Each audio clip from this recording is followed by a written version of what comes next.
Salut les traders indépendants, j'espère que vous allez bien. Aujourd'hui, dans ce tuto trading, j'ai envie de vous parler de TradingView. Aujourd'hui, j'ai simplement envie de vous partager au fil d'années et d'années d'utilisation de TradingView 10 astuces de pro que j'ai découvert et que j'utilise dans mon utilisation quotidienne de TradingView.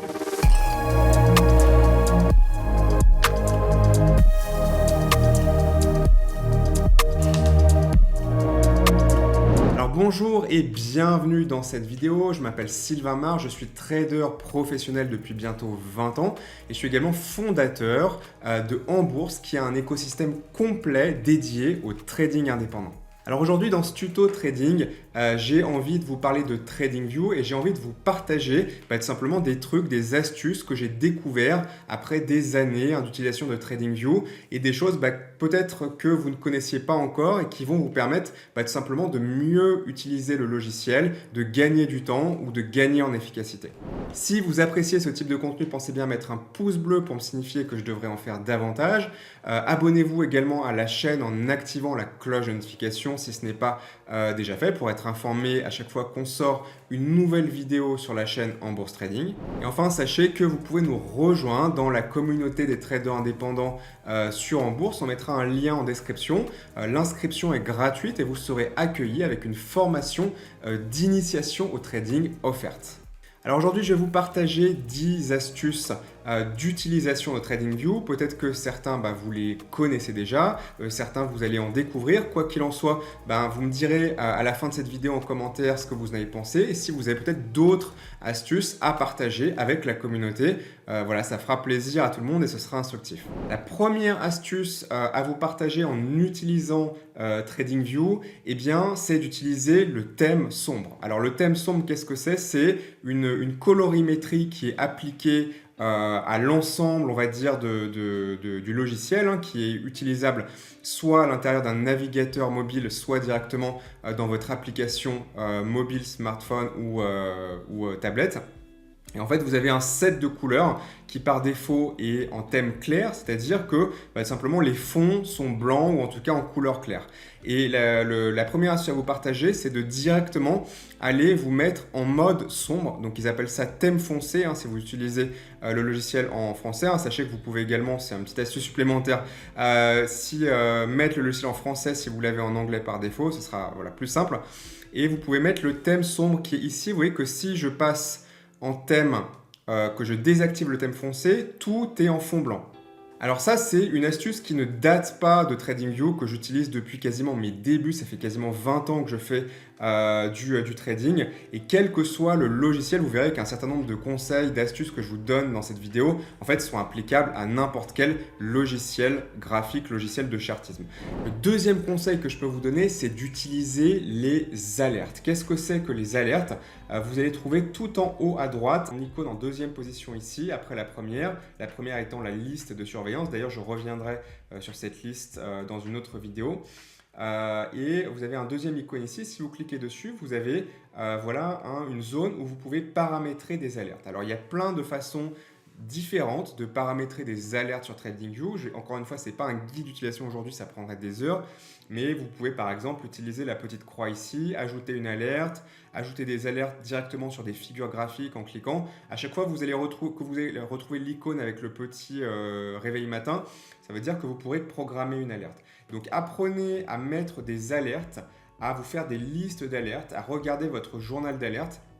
D'une manière générale, prenez l'habitude, quel que soit le logiciel, d'utiliser en fait un système qui va faire de la surveillance à votre place. L'intérêt d'une alerte, c'est que vous lui dites quand tel niveau, quand telle droite, quand tel indicateur, quand tel truc, quand telle condition est atteinte, préviens-moi. Et comme ça, vous n'avez plus à rester pendant des heures, des jours, des semaines devant certains graphiques ou en tout cas à les vérifier toutes les 5 minutes ou très régulièrement si une condition est atteinte ou pas, puisque vous savez que quand la condition sera atteinte, le logiciel va vous en informer. Donc vous n'avez plus à vous en préoccuper et vous pouvez focaliser votre travail de trading sur des choses qui sont à plus haute valeur ajoutée que juste attendre bêtement devant un graphique qu'une condition soit remplie. D'ailleurs, petite parenthèse au passage à ce sujet, on a développé sur En Bourse un logiciel complet qui s'appelle AutoSignal qui est dédié justement au fait de recevoir des alertes, de se créer des alertes en fonction de stratégies de trading, de suivi de position. Bref, c'est il y a plein de choses, je ne vais pas en parler aujourd'hui,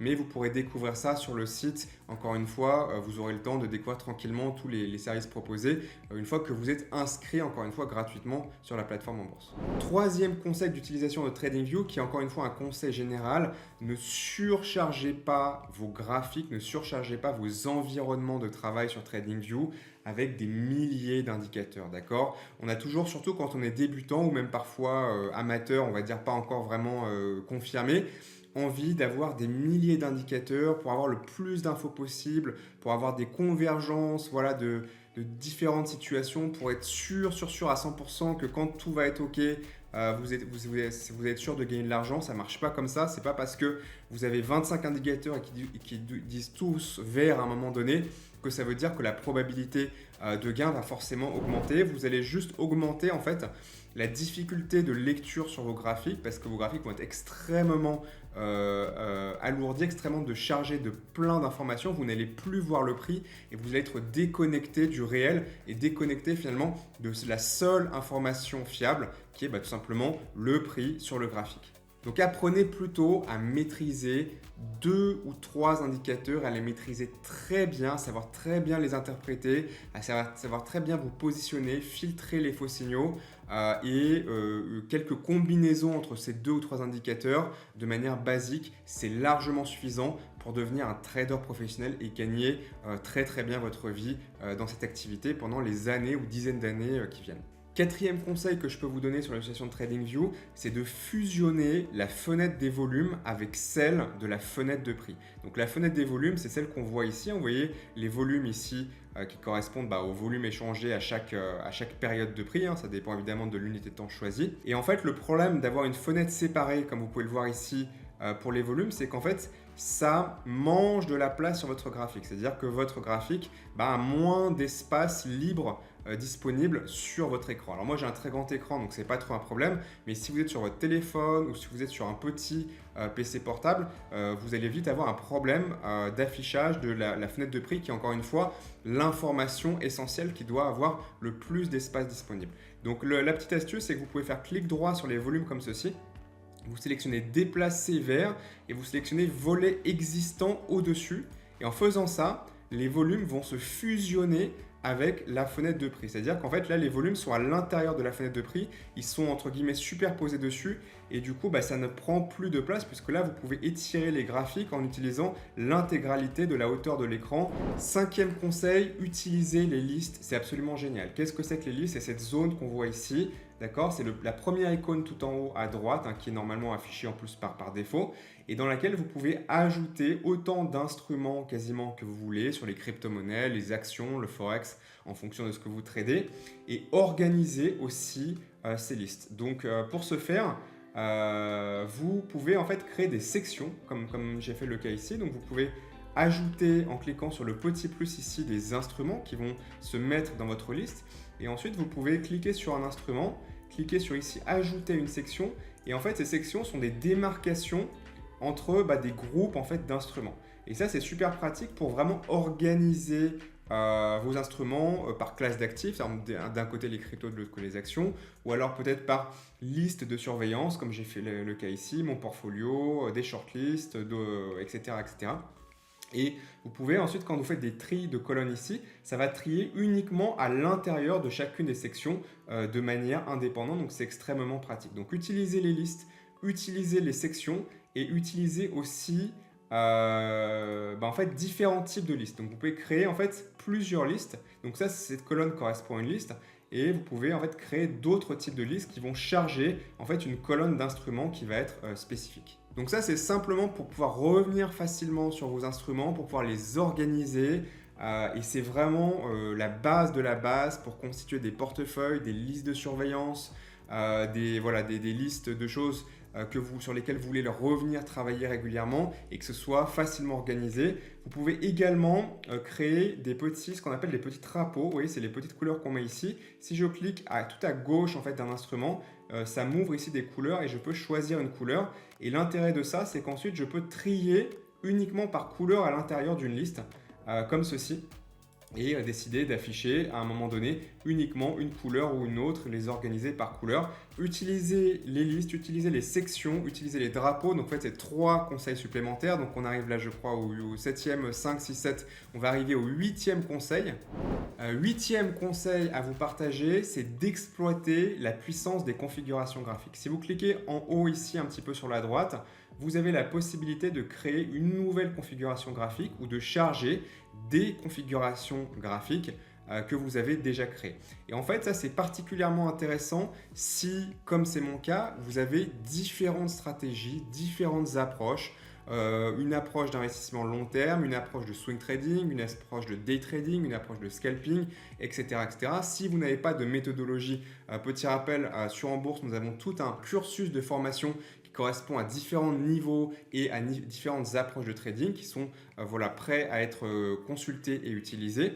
Et en fait, le fait de segmenter des configurations graphiques va vous permettre justement d'avoir des environnements graphiques sur lesquels vous allez pouvoir isoler en fait à la fois des préférences d'affichage graphique, des indicateurs, des listes, etc. Plein de choses qui vont être spécifiques à une approche et une stratégie plutôt qu'un petit peu en permanence au sein de la même configuration, en fait jongler, afficher des indicateurs, les effacer, voilà, et en permanence devoir en fonction d'une approche ou d'une autre, devoir en permanence modifier des choses dans vos environnements de travail sur TradingView. Et après, vous avez juste à cliquer comme ceci, charger et basculer tout simplement d'une mise en page à une autre. 9e conseil, et celui-là, peut-être que vous ne l'avez pas trouvé parce qu'il n'est pas forcément simple à trouver, c'est d'utiliser une barre d'outils personnalisée. Vous voyez là la barre qu'on voit ici, que je suis en train d'agiter ici à l'écran. En fait, c'est une sélection personnelle d'outils graphiques, de tracés donc sur les graphiques que j'utilise au quotidien, et plutôt qu'avoir tout le temps à aller les chercher dans les listes ici, eh bien je me suis mis des favoris ici.